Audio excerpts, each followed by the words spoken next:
नए गांव रोड, सागर प्लाजा वाला रोड, पूरे महाराष्ट्र में उससे खतरनाक, उससे खराब रोड हो ही नहीं सकता। वहां से लोग डर कर जाना छोड़ दिए।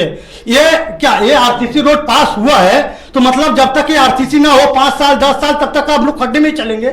जनता यहाँ पे नहीं रहती है। बिल्कुल, इसकी जवाबदारी किसकी है? बिल्कुल आपकी बात, ये यूथ सवाल करेगा। तो फिर अपने करियर के साथ साथ में पॉलिटिक्स से जुड़े हुए और एक्टिव जुड़े, मतलब एक्टिव पॉलिटिक्स कर रहे हैं। तो हमारे साथ में इमाम अंसारी है जो कि एनसीपी के युवा नेता है। फिर साथ में हमारे साथ में नासिर जावेद है जो कि समाजवादी पार्टी से युवा नेता है। फिर हमारे साथ में अरफात रंगाड़ी है, तो ये भी कांग्रेस के युवा अध्यक्ष है। और हमारे साथ में एमआईएम पार्टी के यूथ विंग के जो है महाराष्ट्र प्रेसिडेंट है, स्टूडेंट विंग के, सॉरी यूथ के नहीं, स्टूडेंट विंग के रविश मोमी साहब है। तो ये सभी चेहरे जो है ये एक किसी ना किसी पॉलिटिकल पार्टी को रिप्रेजेंट करते हैं और साथ में ये सारे के सारे यंग है।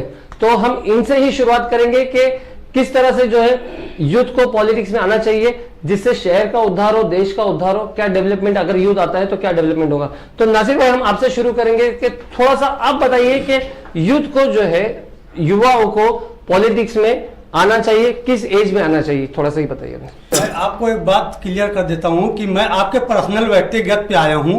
भले से समाजवादी चेहरे से जाना जाता हूं, लेकिन मैं अभी पार्टी का पोस्ट होल्डर नहीं हूं। फिरोज भाई, मैं आपका और आपके इस न्यूज चैनल का, द वॉइस न्यूज का तहे दिल से शुक्रिया अदा करता हूं कि मुझे एक ऐसे मुद्दे पे इनवाइट किया जो अपने भिवंडी शहर के लिए बेहद जरूरी है जी, क्योंकि जिधर जवानी चलती है उधर जमाना चलता है। मैं आपको बताना चाहता हूं, पिछले साल जो भाजपा की सरकार ने, मैं भिवंडी की युवा पे बात करूं, इससे पहले मैं देश के युवा की ताकत बताना चाहता हूं। जिस तरह भाजपा की सरकार ने पिछले साल संसद में एक काला कानून पास किया जिसका नाम था सिटीजनशिप अमेंडमेंट एक्ट, जो CAA के नाम से भी जाना जाता है। ये देश के गृह मंत्री अमित शाह पूरे देश में घूम घूम के क्रोनोलॉजी समझा रहे थे। पहले MPR आएगा, उसके बाद CAA आएगा, उसके बाद NRC कराई जाएगी। इस काले कानून के खिलाफ जिस तरह जामिया मिल्लिया इस्लामिया के स्टूडेंट, जवाहरलाल नेहरू यूनिवर्सिटी के स्टूडेंट, अलीगढ़ मुस्लिम यूनिवर्सिटी के स्टूडेंट ने एक योद्धा और क्रांतिकारी इस फैसले के खिलाफ जो विरोध किया, धीरे धीरे करके पूरे देश में आंदोलन खड़ा हुआ। देश के प्रधानमंत्री को दिल्ली के रामलीला मैदान से ये आके कहना पड़ा कि ये NRC क्या है हम तो जानते ही नहीं। अगर कोरोना काल ना आया होता तो शायद मोदी जी कुछ दिन बाद ये भी कहते अमित शाह कौन है, मैं तो उसको जानता भी नहीं। तो ये देश की युवा की ताकत है। अब हम अपने भिवंडी शहर पे आते हैं, हम अपने भिवंडी शहर पे आते हैं।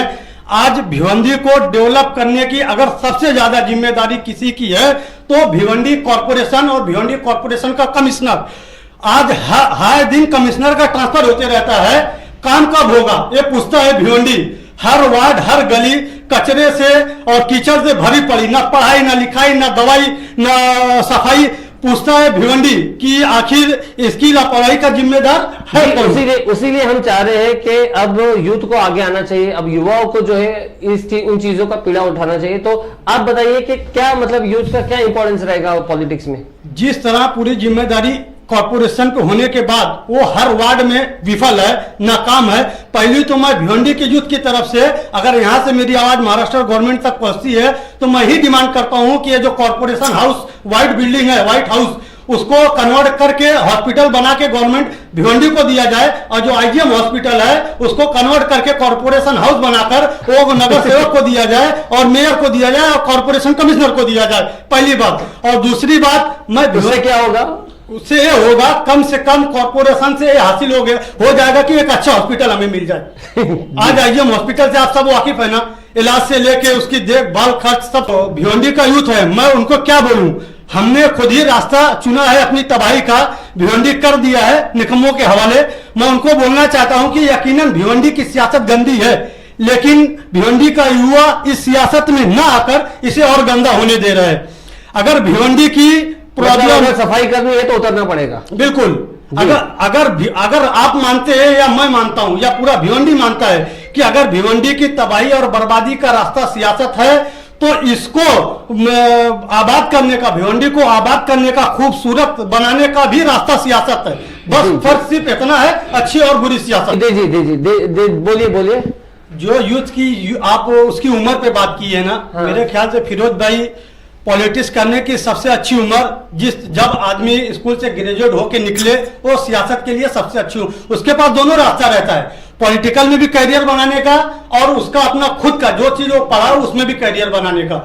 और मैं आपको बताना चाहता हूं कि जो भिवंडी के यूथ हैं वो अपनी पहचान और काम के बुनियाद पे बनाए। अपने अपने एरिया में कोई भी एक मुद्दा, चाहे स्वास्थ्य का मुद्दा हो, चाहे एजुकेशन का मुद्दा हो, चाहे वो गटर नाली की साफ सफाई का मुद्दा हो, महिलाओं का मुद्दा हो, बच्चों का मुद्दा हो, लॉ एंड ऑर्डर का मुद्दा हो, ये कोई भी मुद्दा लो और आप अपनी सियासत स्टार्ट करिए। धीरे धीरे धीरे धीरे इंशाल्लाह एक दिन आप जरूर कामयाब होंगे।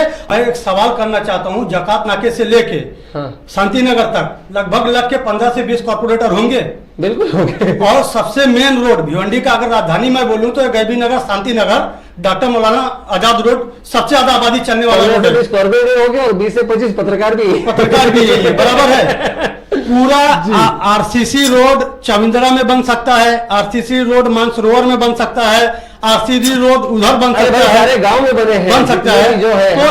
तो इस रोड को लास्ट में क्यों रखा गया?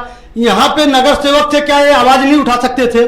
जो भी नगर सेवक थे लग के, ये मैं यूथ हूं, चलो मैं इसकी आवाज उठाता हूं। आज मैं अगर आवाज उठाऊंगा ना तो 10 दुश्मन बनेंगे मेरे, हर नगर सेवक दुश्मन बनेगा।